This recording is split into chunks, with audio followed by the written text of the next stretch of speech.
ಬಂದಾಗ ಮಾತ್ರ ನಮ್ಮ ಕ್ಷೇತ್ರದಾಗ ಗೆಲ್ಲಕ್ಕೆ ಸಾಧ್ಯದ ಅನ್ನುವಂಥವ್ರು ಮಾತ್ರ ಇಲ್ಲಿ ಏನಪ್ಪ ಮತ ಹಾಕಿಲ್ಲ. ಮೋದಿ ಇಲ್ದಿದ್ರು ಆರಿಸಿ ಬರ್ತೀವಿ ಅನ್ನುವಂಥ ಮನಸ್ಥಿತಿಯವರು ಇದ್ದಾರೆ. ಆ 7 ಜನ ಅವರನ್ನು ನೀವು ಪಾರ್ಟಿಯಿಂದ ಹೊರಗೆ ಹಾಕ್ತಾರೆ ಸಹಿತ ಇದು ಫರಕ್ ಬಿಡೋದಿಲ್ಲ.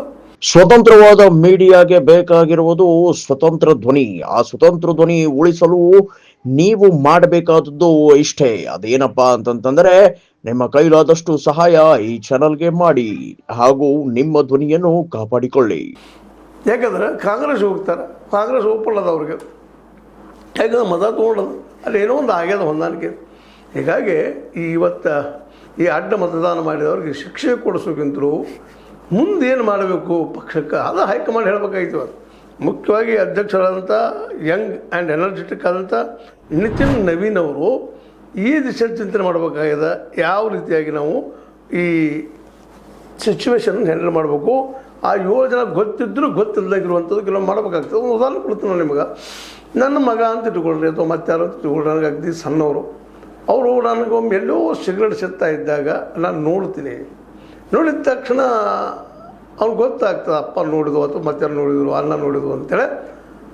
ಆಗ ನಾ ಅವ್ರು ಮಾತಾಡ್ಸೋರು ಸುಮ್ಮನೆ ಹೋಗಿಬಿಟ್ರೆ ಅವ್ರು ನೋಡಿಲ್ಲ ಅಂತೇಳಿ ನಮ್ಮ ಮುಂದೆ ಸೆದ್ಲಿಕ್ಕೆ ಹೋಗೋದಿಲ್ಲ.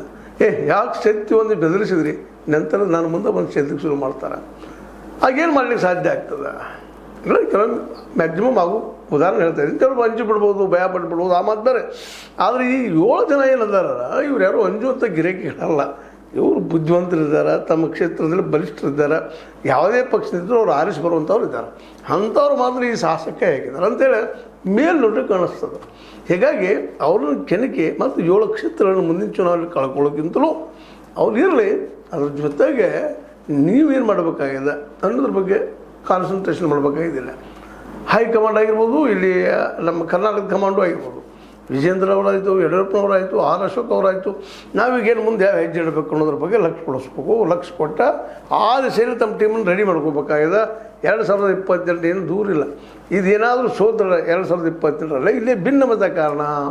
ಮತ್ತು ಇವರು ಯಡಿಯೂರಪ್ಪನವ್ರ ಮಗ ವಿಜೇಂದ್ರನವ್ರಿಗೆ ಅಧ್ಯಕ್ಷ ಮಾಡಲೇಬಾರ್ದು ಅನ್ನುವಂಥ ಹಠಕ್ಕೆ ಬಿದ್ದಂಥ